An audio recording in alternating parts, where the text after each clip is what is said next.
Okay, now we'll do the Chapter 2 overview. I'll try to highlight a few things for you. As always, start with your learning objectives. Read these, and then at the end of the time, make sure you can answer these. Chapter 2 starts off with some of the vignettes talking about life expectancy and health determinants. One of the easy ones I use is life expectancy. So you can look at these and see what happened in Botswana with the HIV/AIDS epidemic, but then also notice in Russia how the life expectancy changed with the fall of the Soviet Union. This may be some determinants that aren't as obvious as others. This continues up here, so I'm going to highlight that first paragraph for you. Going to the next page, this first paragraph sort of sets the stage for the textbook as well as the second one. And it talks about the 4 areas of the chapter, health, and the first one being health determinants, down to indicators, looking at burden of disease, and then fertility and morbidity or mortality and how that changes between developed and developing countries. Now the health determinants, I'm going to highlight a few things here for you, because here's what we're talking about. And then these go through the next few pages, and starting off with what most people think of first, just genetic makeup and such. Then at the top of the next column, social and cultural issues. Here you really have to pay attention to the global perspective and thinking of male versus female, what type of support, social support, these groups get, individuals get.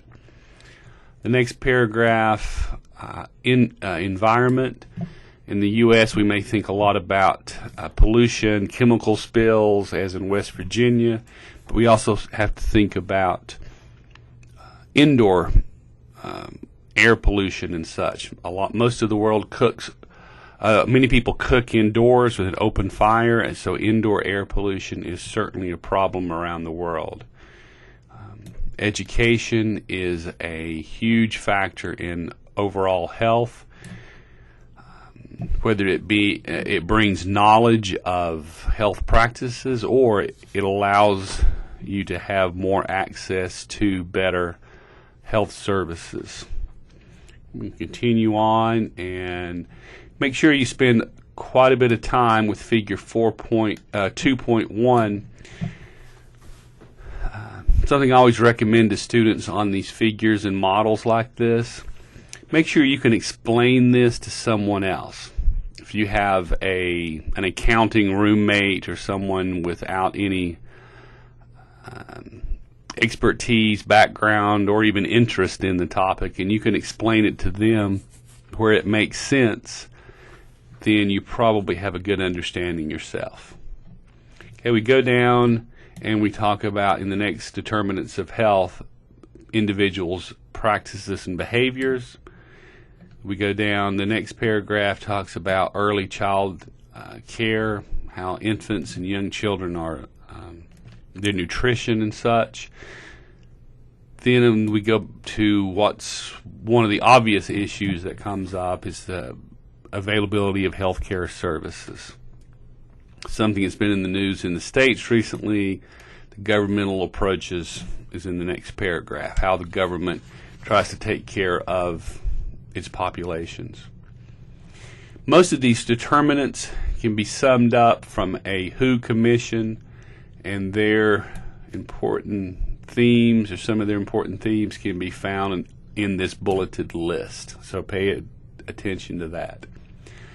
Now we go to health indicators, and as we try to put together a comparison of groups, we have to decide what we're going to use to compare the different groups with. These are the health indicators. Some of the obvious ones are in table 2.-1, and these are explained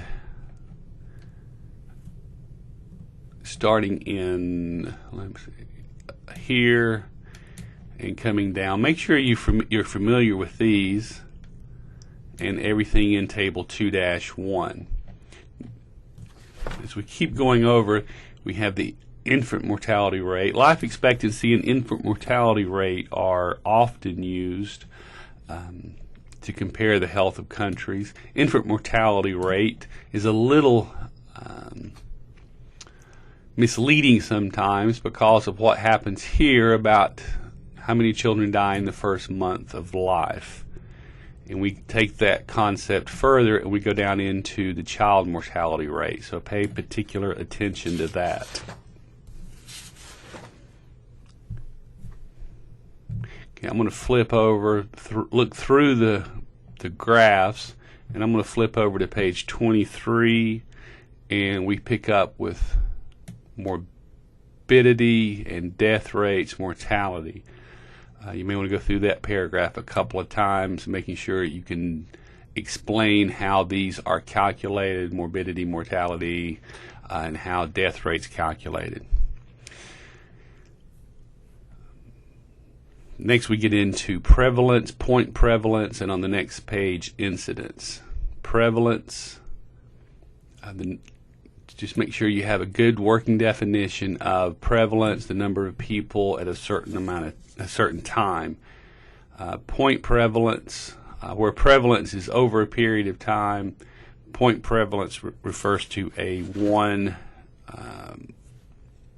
distinct period, 1 point of that time, how many people have it. Incidence on the next page,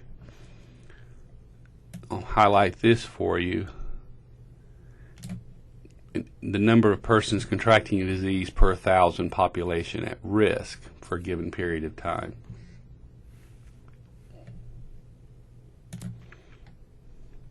Now there's a nice example or an explanation here using a swimming pool as an example, or a pool of people if you want to think of that. Pool of people with a disease at a given point of time, incidence as the flow of new cases of people with a disease each year into that pool. So just think about a pool of people coming in and out, and some people in, some people getting out. And you should have an understanding of incidence and prevalence rates. If we come up with our determinants of health, then we try to compare countries. We also have to look at the quality of the data, and in many countries we're going to find that they have very limited systems, if possibly no system at all. And it comes back to resources. If you have a limited amount of resources, how much can you offer on treating, curing, and counting? Although the quote from the former Director General here talks about, to make people count, you must count people.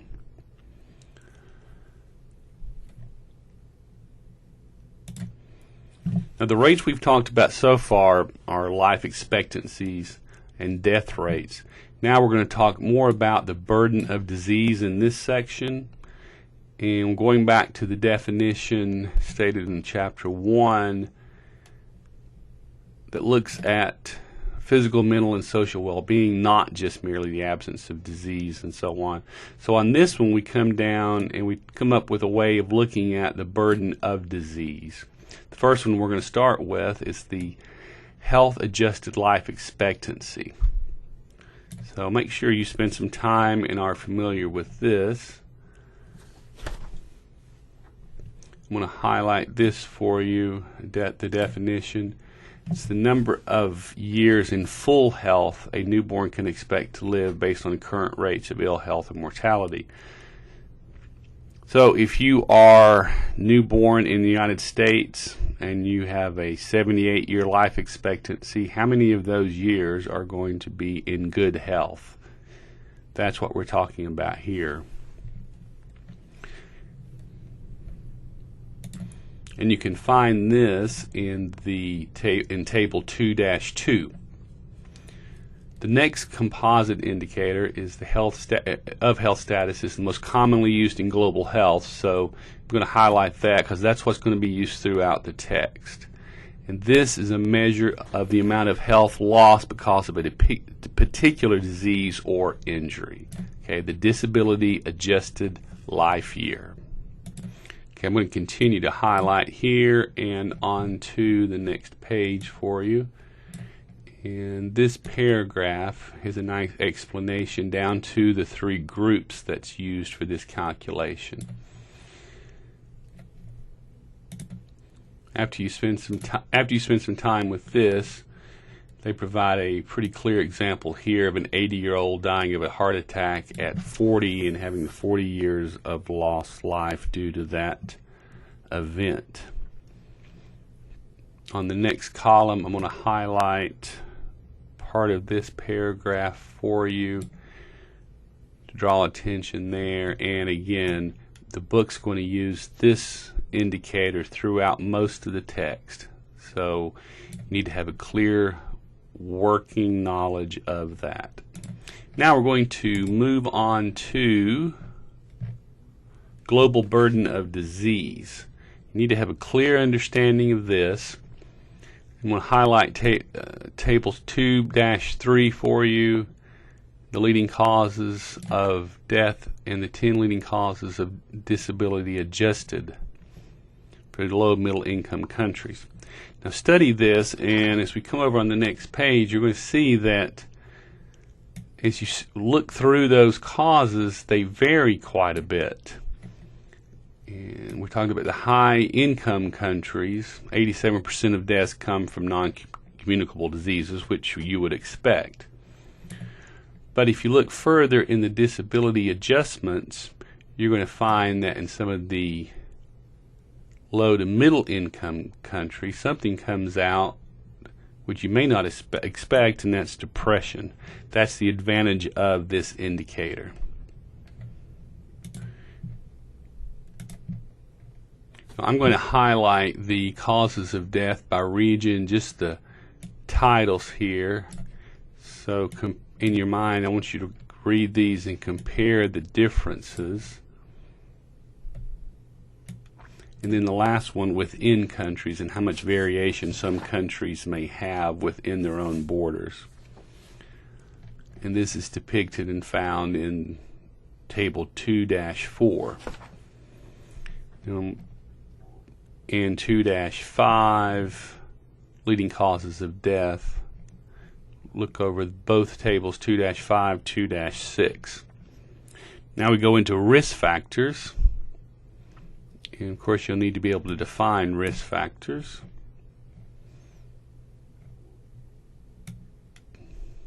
So I'll highlight that for you. And I'm going to highlight this whole paragraph as it goes and talks about risk factors.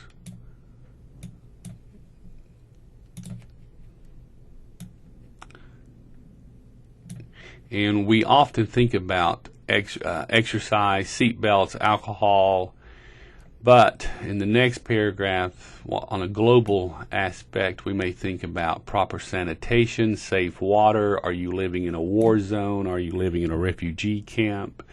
Things that we may not think about living in the United States. I'm going to highlight a paragraph here for you to make sure you spend a little extra time there.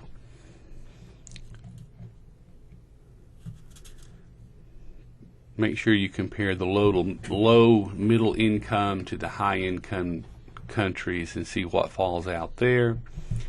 Now, demography and health. This section is divided into these bulleted areas. Population growth.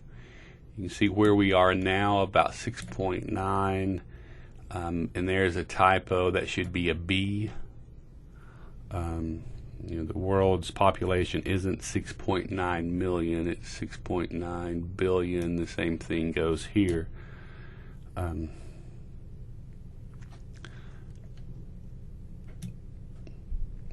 this talks about growth in the different income brackets for the countries. I'm going to highlight that for you. And coming over to elderly support ratio. Sure, you consider that, and that's pretty much what it sounds like, the number of people out of the workforce and elderly. You can also think about, there's another view of that, is the number of children and elderly out of the workforce. And that gets into the health expenditures and how they are financed. Urbanization, there's a first here. I'll highlight that for you. First time in history we've had the world's population living in urban areas, and think about what that demands and creates. I'll try to speed things up for you a little bit. We've got some highlighting going on here, and the divide, what demographic divides and how that affects health. And then we come down to the demographic transitions. I'm going to highlight this, and up to as births and deaths stay equal, that's how we get the increased elderly. There's 3 paragraphs on the next page, and those are explained here. I'll highlight that for you. The epidemiologic transition. I'm just going to highlight that, and so you'll pay a little more attention to that. And I'm going to skip over to progress in health status. Now these first 2 chapters sort of setting the stage. I apologize for this being so dry. We'll try to do this in the future, just a quick overview of highlighting, and then we'll have some little vignettes talking about more of the subject matter. But if you'll bear with us these first 2 chapters as we set the stage. Got an exemption here or a change there, and I have highlighted here for you to put a little more emphasis there. So that gets us through the first 2 introductory chapters. Apologize again for these being sort of dry, and again, we're setting the stage. The rest of the lecture should be the highlighting section should be a little quicker, and then we'll have some little vignettes more on subject matter.